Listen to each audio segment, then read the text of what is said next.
Hello Tim and welcome to another ATP Geopolitics video with myself, Jonathan MSP's Ukraine War Update Extra video, giving the extra tidbits and nuggets to get your teeth into to give you a greater understanding of the war in Ukraine. It's the 22nd of September today. Let's talk a little bit about casualty figures, and we're going to go into that, use as stimulus for that discussion Chris Owicki thread here. So a new analysis has found mobilized Russians who have been sent to Ukraine have only survived on average for 4.5 months before being killed. 1 in 5 of the mobilized has not survived longer than 8 weeks. So that's 20% of people mobilized to the front line mobilized who have been sent to Ukraine, so maybe not even to the front line. So 20% of mobilized have died within 8 weeks. So think about that. If you're on a train or on a minibus and there's 10 of you on the minibus, mobilized Russian soldiers, you think two of us here are going to be dead within 8 weeks. Who's it going to be? Yeah, that's pretty worrying. A joint investigation by Important Stories and Conflict Intelligence Team, CIT, has analysed, and I did report the headline of this the other day, the reported deaths of thousands of mobilised Russians. They found that almost every region of Russia has sustained fatalities, with the youngest just 19 and the oldest aged 62. At least 130 died within the first month of mobilisation, with some being killed just days after arriving in Ukraine. 20% were killed within 2 months, and the average Mobic dying within 4.5 months. 0.2% lasted 11 months before they were killed. So about 0.2% lasting almost a year. I mean, that's terrible statistics. Every 10th mobilised person who died was aged under 25. With half of the fatalities occurring between the ages of 30 and 45. Anton Getman from the Rostov region was the youngest at 19. He was mobilized 3 months after the end of his conscript service. At the other end of the scale, 62-year-old Major Nikolai Isakov from the Tver region survived 8 months in Ukraine. He was killed in Russia in the Shebekinsky district of the Belgorod region during the June 2023 incursion by pro-Ukrainian Russian volunteer corps. The CIT attributes the demographic disparities to younger people being better informed about what is happening in the war and therefore being more inclined to evade mobilization. Quote, they get better information about the brutality happening at the front. They understand the state of the Russian army. Therefore, it was easier for the military registration and enlistment officers to recruit older people than young people. Those who served in the 2000s do not compare with their military service with what they have now. They think that everything has changed. I guess this would probably be different from World War I and World War II stats, where I'm pretty sure it will skew younger. The number of casualties has ebbed and flowed during the war, with the highest peaks coming from the meat grinder at Kreminna and Sevastopol in eastern Ukraine in the autumn of 2022. Mobics have also died en masse in Ukrainian attacks on their barracks and convoys. More peaks came in spring of 2023 when the fighting for Avdiivka and Bakhmut, with many Mobics when many Mobics were transferred to units under the command of the Donetsk and Luhansk People's Republics. Their commanders likely expended thousands of people in failed assaults. Right, we've heard plenty of times from Russian soldiers themselves complaining to their wives and family members at home that when they're mobilized and sent to be under the command of DPR and LPR, DNR, LNR commanders, so the Donetsk and Luhansk militias that are working in the occupied territories, if you're a mobilized conventional Russian soldier being thrown in under their command, they apparently are much more likely to send you to the front line in some kind of suicidal mission rather than their own troops. Because there's this prevailing idea, I think, at the moment where this is kind of Russia's war, not necessarily even like people from Donetsk and Luhansk who may even be pro-Russian. They're kind of fed up with it all, and the idea is that they know what the chances are of survival if you're going to go and be sent to the front line. So as a commander, you say, well, I'm going to set you guys need to go to the front line. Who am I going to send? Well, my own like Donetsk people, or you Russian mobilized just fresh from Russia. Well, you guys are going to go because I know these guys, I know their families or whatever. And so you get these mobilized getting sent to the front line to basically be sacrificed to the altar of imperialistic Gnosticism.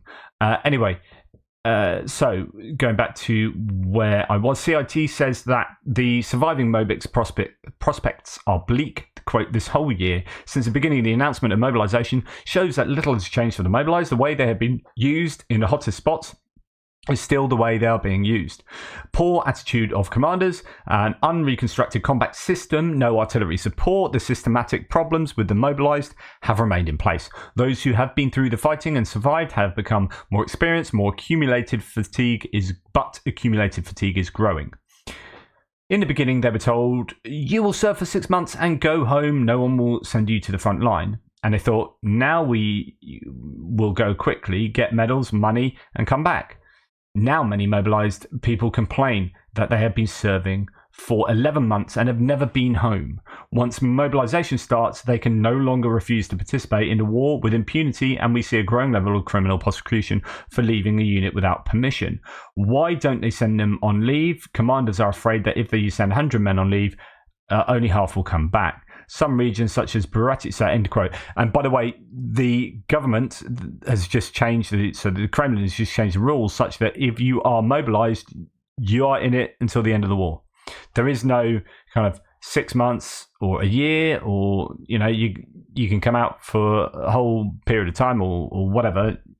No minimum service. It's like you are mobilized and you're going to be fighting that war until that war concludes. Some regions, such as Buryatia, have been suffering disproportionate number of casualties. The CIT attributes this to an excessive level of mobilization in such places. Some researchers have pointed to systematic or systemic discrimination against the regions. That's an interesting one. I've talked about, I had a whole segment on this way back now, where it turns out that lots of ethnic minorities and regions, you might say the backwaters of the Russian Federation, there's a disproportionate amount of those people dying. And it's quite easy to say that's as a result, as the implication is there, that that's as a result from discrimination. But actually, it might not necessarily be so. There might be that as well. So racial ethnic discrimination. I mean, you've seen how Shoigu gets treated by your ethnic Russians as a Tuvan degenerate. They all seem to call him that. So there's a lot of kind of racism within Russia itself pertaining to the eastern regions. Now, if they are dying disproportionately, it could be that they have set higher recruitment levels for those regions. You think, well, we don't want to use up all our elite classes in St. Petersburg and Moscow, so you guys are going to have to bear the brunt of this kind of mobilization effort, so you're going to have higher recruitment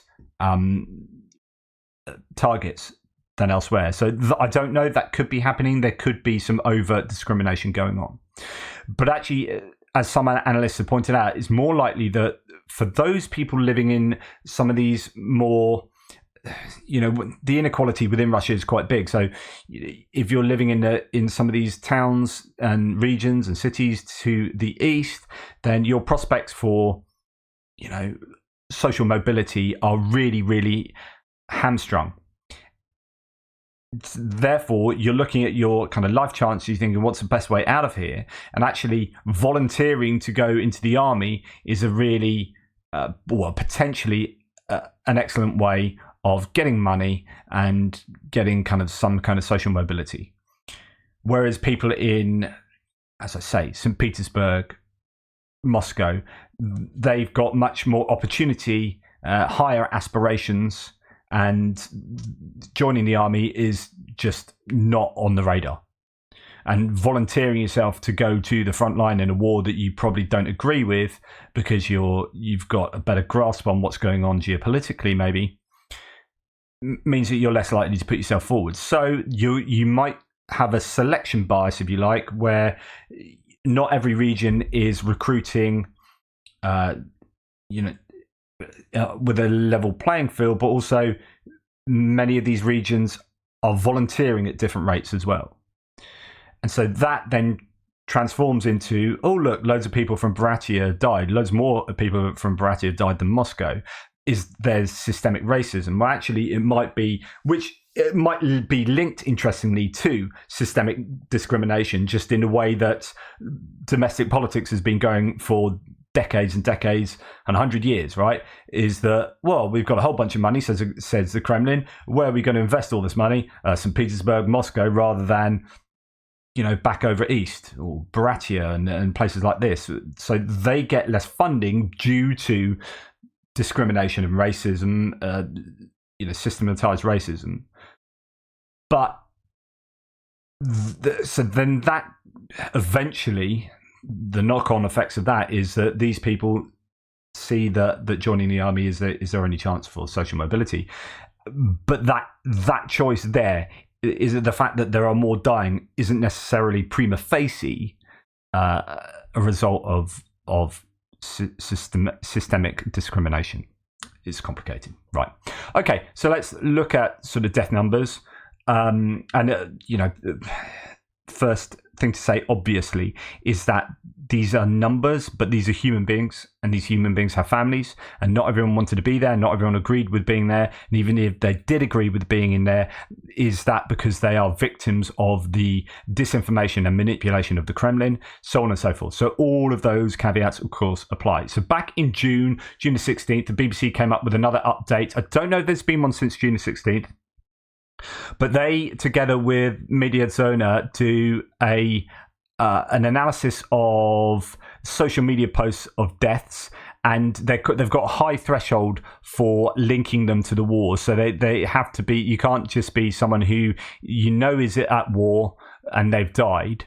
Right, it has to be stated explicitly in either the obituary or on social media. Oh, I can't believe Ivan died last week on the front line, blah blah blah.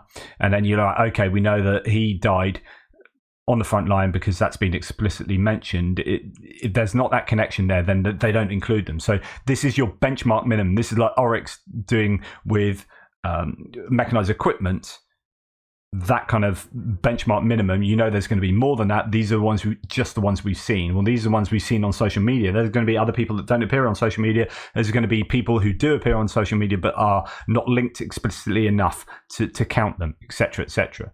So anyway, so deaths by group changed over time, where at the beginning of the invasion there were actually quite a lot of officers died, quite a lot of privates and non-commissioned ranks, and then it changed over time, where post-invasion volunteers became a bigger number. You got prisoners, mobilized civilians, and Wagner started taking up a higher proportion as the way that they were recruiting changed. The Russians changed over that time. So not all of the Russia's deaths are captured by our count. And remember, this is going back about 4 months or so, 3-4 months. We can only pick up people mentioned in open sources or on memorials and in cemeteries visited by volunteers, but the volunteers cannot cover all of Russia's vast expanse. And the count does not include the Russian-speaking separatists in the Donbass. So that's really important. So the LNR and the DNR people are not included in this count.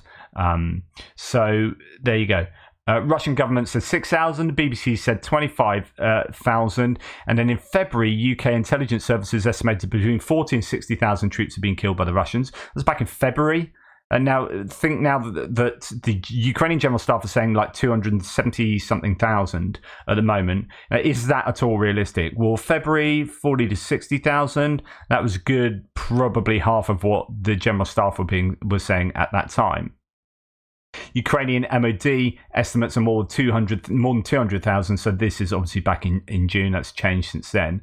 But this also includes the wounded. And this is where we get to this big argument to do with what liquidated personnel meant. Or I say meant because they don't use that term anymore. But when they were using the term, so when you look at things like, this is a really good Wikipedia page, by the way, Casualties of the Russo-Ukrainian War, and it gives you just an idea of what all the different claims are. But when you look at this one, Russian forces, 266,000, right, and you got the footnote there. The Ministry of Defense of Ukraine uses the terms combat losses and liquidated, but they don't now. They just say personnel. According to the BBC, these figures include wounded soldiers.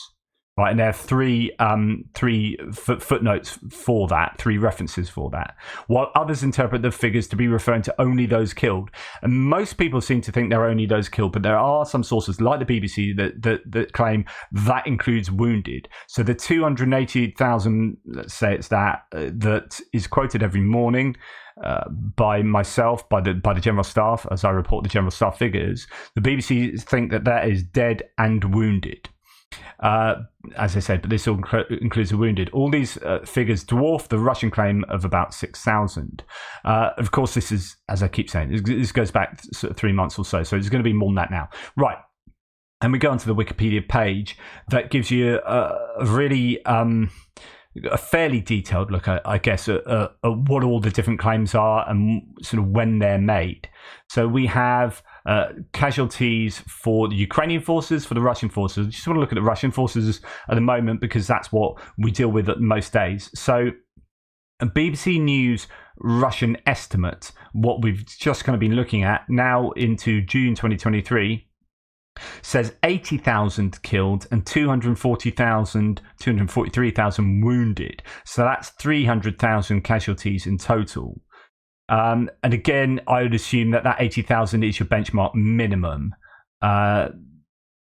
Officers on the front line, what's known about Russia's losses in Ukraine, that's one of the references to that. So that's looking at the officers killed and kind of extrapolating, perhaps. And then we have, by the way, this is all forces. When you're talking about splitting it just for the Russian forces, 60,000 killed. Again, this is a BBC estimate, 60,000 killed, but that doesn't include the Wagner forces, the other PMCs, and the DPR and LPR or DNR, LNR. Again, you know, these all split. You can pause the page, have a look at those figures, and see what you make of them. Of course, the Ukrainian government is saying this one is from when's it from? The obviously it's gone up since then, so that's August, 8th of August. So we've had another sort of month on there, but they've got 267,000 there. It's obviously high. It doesn't include wounded. People still argue this. I know most of you think it's definitely killed. 170 to 80,000 wounded, 120,000 killed is a US estimate. But that's still massive. Okay, and this absolutely dwarfs the 10-year count from Afghanistan, for example. Is it 10 years? I think so. So this is an absolute travesty for the Russian population. The other day there was a death certificate claims that came out. I mentioned them and talked about how they had ordered loads more death certificates. And I was saying, I presume there's one per family, but maybe it's not one per family. I'm not quite sure. So can't make huge conclusive claims on the back of that. But it seems to indicate that the Russian kind of administration in their government are prepping up or have prepped up or are dealing with a massive number of casualties, and far more than the Russians have admitted. I mean, they don't admit any casualties anymore. A few of you on the back of that said, Brian Ivey says, apparently the MOD of Russia ordered 230,000 death certificates to cover casualties of the war. In addition, the MOD ordered another 650,000 to cover future casualties, and this clarifies the MOD's expectations of the length, duration and cost of the war. They expect the war to last another 3 to 4 years. Of course, this could just be a leak for PSYOPs purposes. Someone said, not sure if this helps, thank you by the way, Sean, said that basically you only get one death certificate, and you can try it. The death certificate is certified by the Seal of Registry Office of Russia, which issued the certificate, as well as by the signature of the official. The duplicate of the certificate is signed by the head of the Registry Office, or the acting head of the Registry Office of Russia. So perhaps there's a duplicate, but it is marked duplicate. And someone else says, Louis, thank you, Louis Plume. I can clear up the Minister Ministry of Labour certificate question to some degree. My wife, who I bang on about all the time, who is a Russian citizen, explains it thusly: it will usually be just the one unless any dependents live in two different regions, although any close family member can also request a death certificate if required for legal and property reasons. Also, a child of the soldier killed in the service of the country is entitled to free university education at a lower level of entry exam, and if the dead soldier had 6 children, they will all need copies of the death certificate, although this is not likely to be an immediate thing. So the figure of 230,000 must be near the mark of actual dead, plus the wheels of the Ministry of Labour bureaucracy grind slower than the London Borough of Hounslow. Brilliant. Which is all to say that I don't give solid conclusions as to how many Russians have died. If I'm asked, like some of you ask me, how many do you think have died? My answer is always a lot, and probably a lot more than the Ukrainians. But I'm not going to put a number on it. So when I look at the figures on a daily basis, I look at the trends. I look at, loads more died today than have died over the last few weeks. So something funky has happened yesterday, right, or today, or whatever.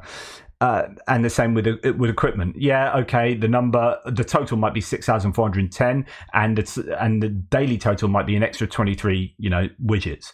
But it's like, okay, whatever. It's just, that's a lot of widgets today, and that's more than usual. And I think that's a bad day for the Russians. Is kind of where I go with my conclusions. I have said recently that one analyst that Dom Nichols from Ukraine Latest podcast talked to said take 20% off and that would be pretty accurate.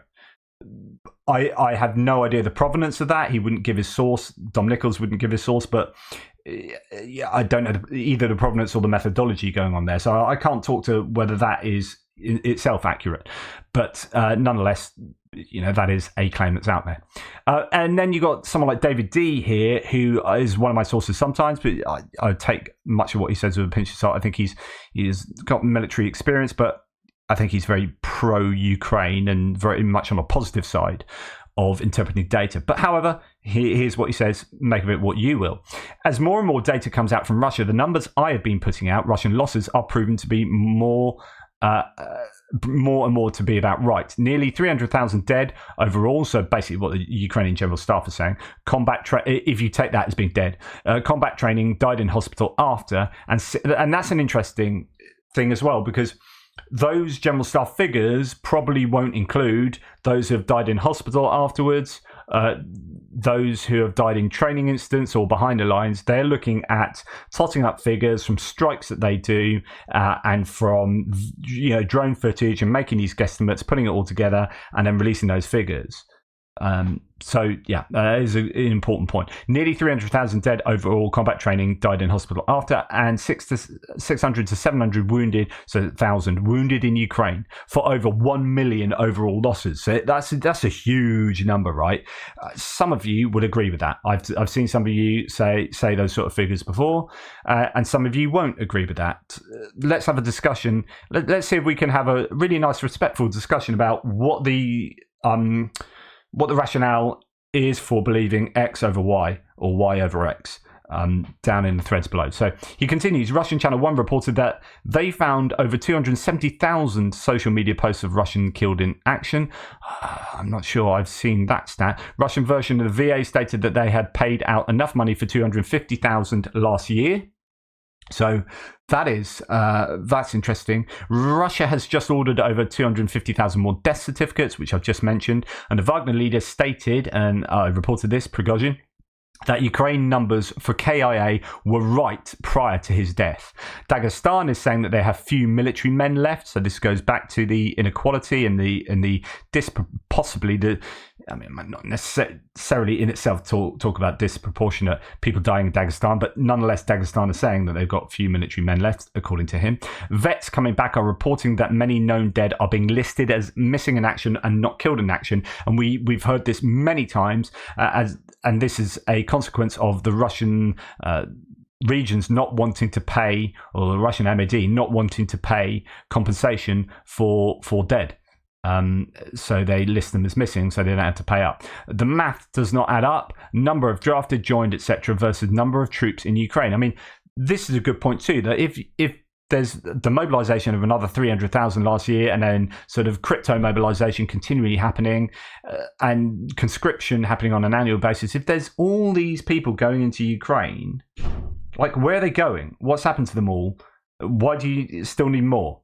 Like, if the original numbers, if you've not lost huge amounts, then those original numbers they should suffice. The reason you need more people to go in is because, hey, you're losing a lot of people. Anyway, he goes on. I mean, hopefully this is useful, even if you have issues with his methodology or claims. This is going to be devastating. Russia has about 140 million people, 70 million women, 70 million men that can be drafted. Moscow and St. Petersburg have not really been touched, so let's take 20 million to 50 million off. Of that, 70% are non-draftable, too old, too young, too infirm, 15 million that can be drafted. So you're talking about 1 of every 15 dead or wounded right now. In some communities, it's probably closer to 1 in 5. So it just happens that this 1 in 5 are the ones that keep the country running: mines, oil fields, timber, manufacturing, etc. And this is in not counting how many will come home damaged from PTSD or just go fracking nuts and kill people. It's already happening. And keep in mind, this is not even 2 years in yet. When the front shatters, the numbers will skyrocket. Yes, the effect on the economy is fairly well understood at the moment. And not only that, but the people that have left the country to evade mobilization and conscription have also had an effect on the labour market too. So that's really significant. There was something else I was going to say. It'll come back to me. So to look at it another way, Afghanistan was a devastating war for the Soviet Union. 320 million. They had. Oh, that was it. Go and check out Anders Puck-Nielsen's video on losses and how long each country can keep this up for. And he said actually each country can keep it up for a very long time. This isn't like these casualty figures, even if you think on the maximalist end of the ranges for both Russia and Ukraine. He said it's not a problem. Ukraine, 40 million people, and he goes basically to say, well, they easily got 1 million people. I mean, they're not even on a war footing where you're like, everyone to the front line now. Everyone, we're only concentrating on constructing stuff for the war. I mean, Ukraine has done an amazing job of basically keeping going as a fairly normal country, considering they've got a massive war on their eastern front. You know, people are still running cafes in Lviv and Kyiv, and they've still got concerts and comedians and stuff like that. So there's an awful lot of headroom for Ukraine to mobilize a shed load more people. Now, it might be deeply unpopular and you'll have a lot of people trying to escape it, but the point that he makes, Anders Puck-Nielsen, is that, yeah, there's a lot more that both countries can draw from, a lot more people. Anyway, David D continues to look at it another way. Afghanistan was devastating, as I said, war for the Soviet Union, 320 million. They have memorials up over the former Soviet Union. I don't know what 320 million. That would be the size of the country during, so that's in the Soviet Union before it all split up and dissolved, and that's what's got a smaller population now. So they have memorials up all over the former Soviet Union. In 10 years of fighting, they lost 10,000 to combat. That's 0.028% of the population, less than 0.05% of the most productive part of the population, and is still considered devastating to the post Soviet Union. And now, in under 2 years of fighting, Russia, which is 140 million people, has lost about 300,000 overall, so he claims, in and out of combat in under 2 years. That's 0.242% of the Russian population so far, or about 20% of the most productive population so far. And the losses are still climbing. Counting the wounded and the PTSD cases, and some towns in Russia will soon have lost about 40 to 50% of the most productive people due to this war. I mean, that is obviously devastating. As someone says, imagine your calculation with the Ukrainian conditions, though. What's the impact there? And of course, Ukraine has a smaller population, so that those casualty figures should be adjusted accordingly. So even if you've got a third more, it's a smaller proportion of that, so a third to a quarter of the population of Russia, then those, even if the casualty rates are a third to a quarter of what Russia's are, that still has the same effect on the economy and on society as Russian casualties do.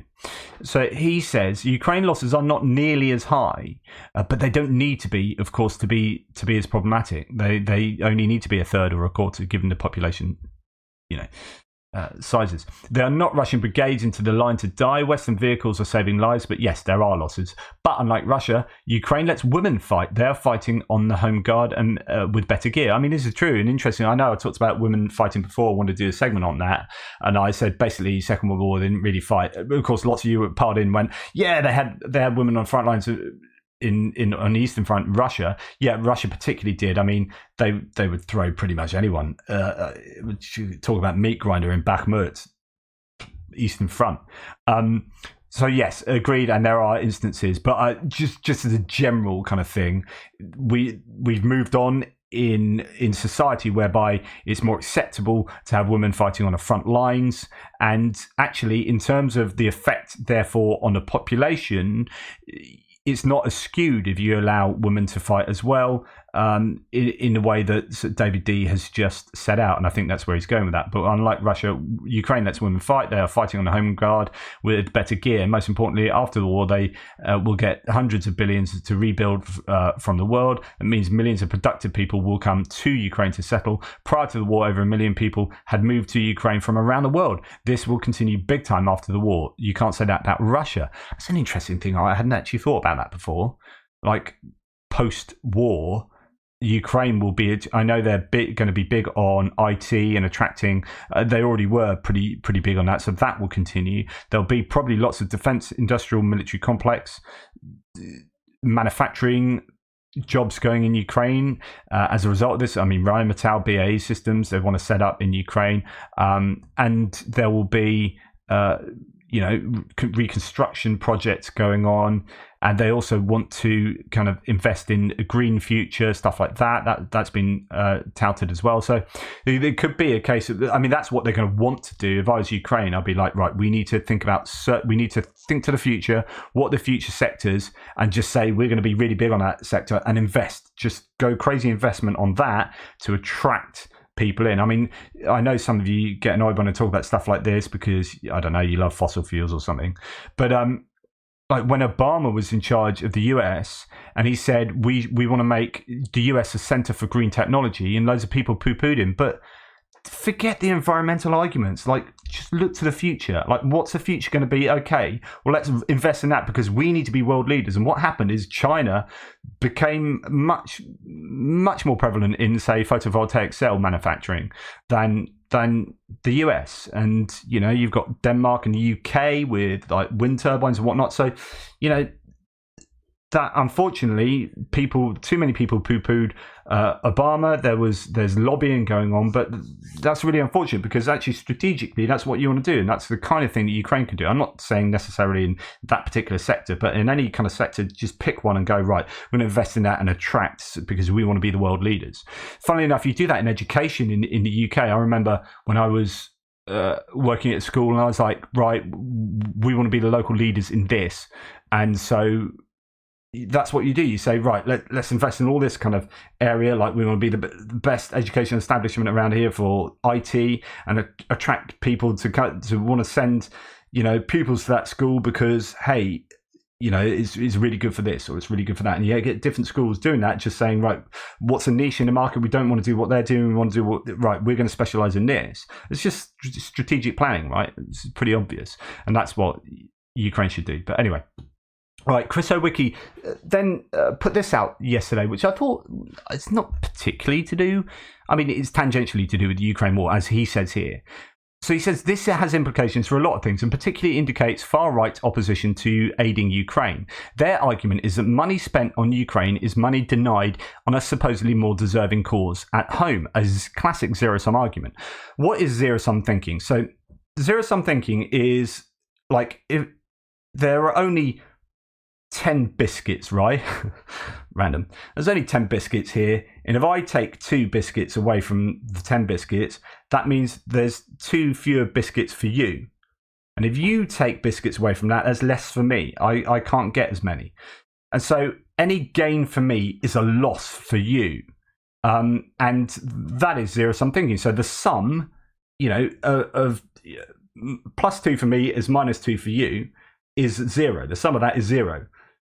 Rather than thinking, here's a situation where, we can make some biscuits and both of us gain, right? I've got +3 biscuits and you've got +4 biscuits. So the sum to that is a positive sum gain, right? We both gain out of that situation. So that, just to explain in case you don't know, teaching grandmothers to suck eggs, right? Okay, so this is where I'm going to go a little bit off piece. It won't be to do with the Ukraine war. That bit was, and actually that's a good point.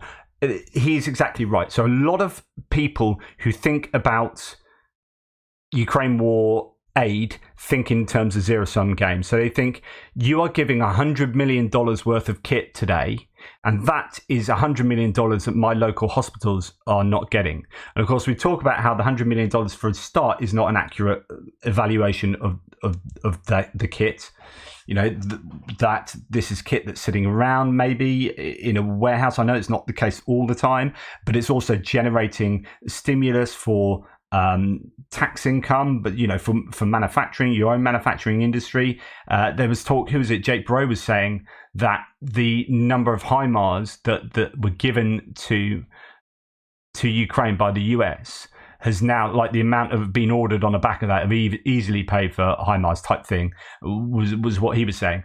And so it's too simplistic to go that $100 million is $100 million out of our pockets for paying for stuff locally. And that's not how it works. It's like, these are different budgets and they do different things, and there is a return on investment here, and the top line figures are inaccurate anyway. They don't really represent, it's not cash, it's just the value of the kit we're giving. And this stuff, a lot of this stuff is being replaced anyway, etc., all the stuff that I've talked to you about before. But the idea that they are zero-sum thinkers is kind of where we're going there. And the paper referred to as a 2023 paper, Zero-Sum Thinking and the Roots of US Political Divides. I thought it was quite interesting. I'm just going to go to the conclusion, really. I mean, I could read you 50 pages of this, but you probably get a bit bored of that.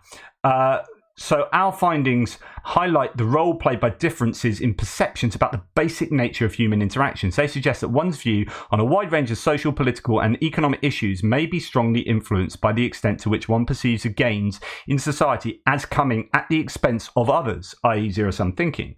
These results raise a host of questions that could guide future research. And they talk about immigration is a really good example of this. So people who are anti-immigration, I know it's a real sore subject and sensitive and whatever, but I think it's a good example because you see, right, we've only got 10 biscuits and people are coming into our house and they're going to be having our biscuits. So if they have a biscuit, then we have fewer biscuits. Like, there's only so many biscuits, rather than seeing that, oh, look, someone else to help me cook biscuits and we can make more biscuits. That would be a positive sum game. So, oh, look, now we've got 12 biscuits altogether, and before we only had 10. So rather than they're coming in there taking all my biscuits and, etc., etc. So there are lots of arguments there, but the zero-sum game thinking is really prevalent in that, and they talk about that in this paper. Notably, given the fundamental nature of zero-sum thinking, could it also explain other economic, political, or social phenomena associated with it? Populism, conspiracy theories, or nativism all have at their roots in the belief that one group gains at the expense of others, whether it be a global elite, the deep state, or those from other countries. Given that current crises facing the world, there is also the natural question of how zero-sum thinking relates to views about climate change and global inequality. Our analysis has shown that differences in zero-sum thinking are connected to historical forces in systematic ways. Individuals are more zero-sum today if they have ancestors who lived in an environment, or if they directly experienced events that were more zero-sum. Understanding whether shorter run experiences also affect zero-sum thinking is an interesting question for future research. So then going back to this, actually I forgot to say that, like, the guy that posted the analysis, I think this analysis of that paper came from the Financial Times, but it says, a recent study found a fascinating pattern. People are becoming more zero-sum in their thinking, and weaker economic growth may explain why. And that is coming out of that paper we just been talking about, although it wasn't in that conclusion. Older generations grew up with high growth and formed aspirational attitudes, younger ones have faced low growth and are more zero-sum here. So you can see that the birth rates and positive sum. So if you think, hey, we all gain from this, you're living in maybe it's because you're living in an era of like really big growth status maybe post-war reconstruction, rebuilding, growth. You also had so much to talk about there, because actually when you start getting to 1970s and 80s, you have the difference between the top CEOs in corporations and the bottom workers exponentially growing. So you had this real income inequality in terms of that, and I wonder if that's a component leading to more zero-sum thinking. But anyway, the idea is that there's far more zero-sum thinking now in people born in the 80s and 90s as opposed to earlier demographics. So earlier cohorts. Anyway, just a random aside there. Hopefully that might be of some interest to you. That's enough for me today. I had other things to show. I clearly don't have time now. I was just going to show Johnny Miller, who is, I think, Johnny Miller is one of these like Lancaster or whatever his name is, guys who is supposedly reporting from Donbass and Crimea and places, but he's just a Russian shill, as you can see from some of these tweets that involve him. Like, who is he? Hi, I'm Johnny Miller. I'm a Russian stooge who pretends he knows what he's talking about. There, I fixed the post for you. You're welcome. P.S. Crimea is Ukraine, you ignorant talking about like Johnny Miller here. So he's not respected an awful lot in pro-Ukrainian circles. But anyway, here he is in Crimea today, so freely walking around Crimea, so you can guess who is supporting his journalistic travails. Oops, and this one appears to have no sound, so I guess we should find another one. That's this one here. Right. Sound, I think, of anti-air. Okay. And this is, so Crimea today was hit by, has been hit by a number of missiles. It's what he says here, like, air defense is working. It's like, no, that's the sound of a cruise missile hitting, mate.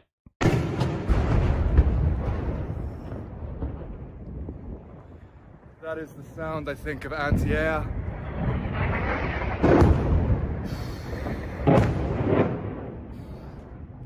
Anti-air right above me there. No, it's not. That's the sound of cruise missiles flying in and hitting something. In fact, we know that it hit the naval headquarters, was one of the places that was hit in Sevastopol. So he's just like, yeah, that's wrong. In the middle of Sevastopol right now. It's a bizarre scene. People are just swimming down there. People with kids just enjoying the beautiful harbour. And above us, the anti-air missiles are exploding in the sky. Sevastopol is currently under attack. Yeah, not exploding in the sky. That flew in and hit ground, mate. But anyway, as the evidence is now out, so just a bit of real-time recording there of the attacks on Sevastopol. Anyway, thank you for watching, for listening. Let me know what you think about any of the topics I've talked about. Take care, and I'll speak to you soon.